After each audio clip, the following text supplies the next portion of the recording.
Haile Selassie.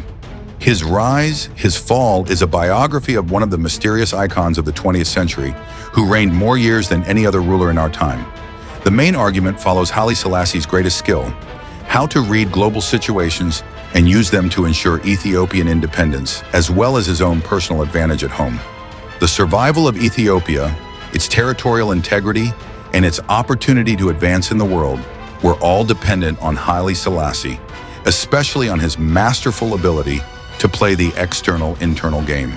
The following chapters tell and analyze the multifaceted story of modern Ethiopia at home and in world affairs, while examining Haile Selassie as a human being, flesh and blood.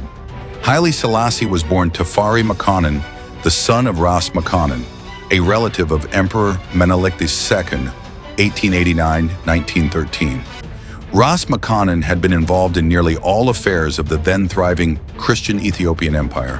The victory over Western imperialism, culminating in the March 1896 Battle of Adwa against the Italians, territorial expansion at the expense of local Muslims, and the cementing of Ethiopian independence.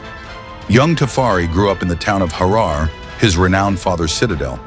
His mother died soon after his birth, and his father was usually absent before dying when Tafari was 14 years old.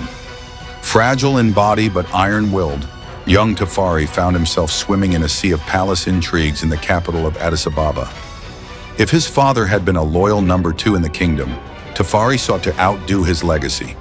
He would prove most manipulative in political combinations at home and in international affairs. He managed to exploit World War I to dispose of Menelik's official heir and assume the title Ras, which literally means head and successor of the new empress, Zauditu, 1916 to 1930. In the 1920s, Ras Tafari was tasked with confronting the old guard of Menelik's generation, older, experienced warlords, proud and self-assured, who strove to preserve Ethiopia's conservative feudal system. Ras Tafari opened Ethiopia to the west and joined the League of Nations in 1923. He gradually built a new layer of young Ethiopians, better educated and loyal to him. By the end of the decade, he was the only man left standing.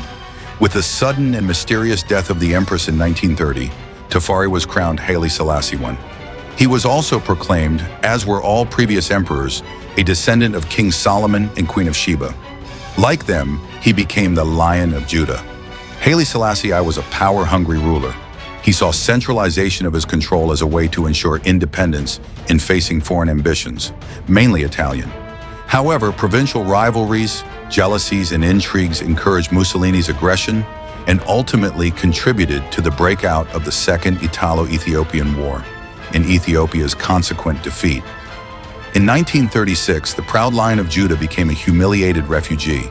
He traversed years in exile, nearly forgotten in a little English town. Nevertheless, he managed to snatch a moment of glory away from that misery. His speech at the League of Nations, warning of what was to be expected from appeasing aggressive dictators, earned him a place in world history. In 1940, when Italy entered World War II on the side of Germany, the British called upon the exiled king to organize guerrilla fighters inside Ethiopia. The emperor returned and quickly rebuilt his power. As the Italians had destroyed the old provincial nobility, he became the undisputed ruler. The following years saw Haile Selassie at his best as a reformer. He introduced innovations in the service of his own power. Modern bureaucracy, renewed armed forces, new education system, and a parliamentarian constitution, 1955, that defined his full power in Christian Ethiopian concepts.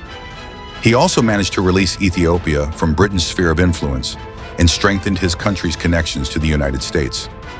These steps helped him win the international diplomatic battle for Eritrea and gradually annex the ex-Italian colony to his empire, subjugating the Eritreans to his absolutism and abolishing the rights they had obtained under the colonialists would prove counterproductive to stabilizing his rule.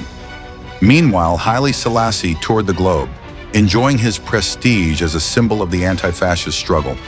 However, this time, winds of change started blowing into his biblical kingdom. Pan-Arabism energized young Muslims in Eritrea, and students returning from the West could hardly accept their political status as obedient subjects. In December 1960, his most trusted security men revolted, and he barely managed to survive. Haile Selassie considered it a revolt of ungrateful children. And it, along with a chain of disasters in his close family, marked the beginning of old age, loneliness, and conservatism. Look to Africa when a black king shall be crowned, for the day of deliverance is at hand. After Tafari was crowned in 1930, the Rastafarian movement began.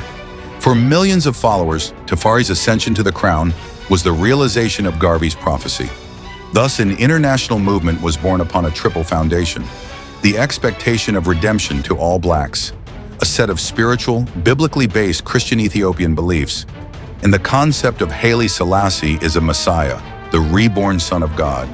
Haile Selassie, the Rastafarians believe, would redeem the blacks and return them all to Africa, the mother of humankind. The Rastafari movement spread thanks to the world-famous singer Bob Marley and to the magic of reggae music, as well as through the bold cultural power of Rasta hair. Young people from all over the world, from all backgrounds and colors, identified with the urge for spiritual freedom expressed through Rastafari and with the iconic image of its Messiah, Haile Selassie. In 1968, the Jamaican-born Marley and his group transformed the famous song Crying in the Chapel, a purifying Christian hymn with over 50 different versions, including one by Elvis Presley, into Haile Selassie is the chapel. That man is the angel, our God, the King of Kings.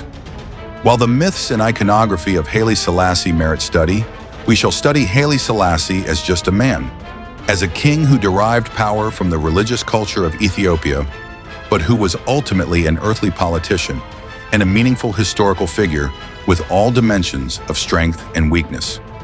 Among Ethiopians, Haile Selassie remained a controversial figure. No discussion of their modern past can avoid him. As the years pass, Ethiopia changes rapidly. New forces, emerging ethnic and religious groups, new regimes, and new challenges provide ever-renewed perspectives. We shall confine ourselves here to just a sample. After Time magazine published in 2011 a list of top 25 political icons, including Haile Selassie, dozens of responses were published on the Tadias online magazine. In 1974, a Soviet-backed military junta, the Derg, deposed Haile Selassie as emperor, and he was kept under house arrest at the Imperial Palace. He died a year later while still under arrest. In 1992, his remains were discovered, buried under a toilet in the palace, and transferred to the church of Ba'ata Mariam Geta.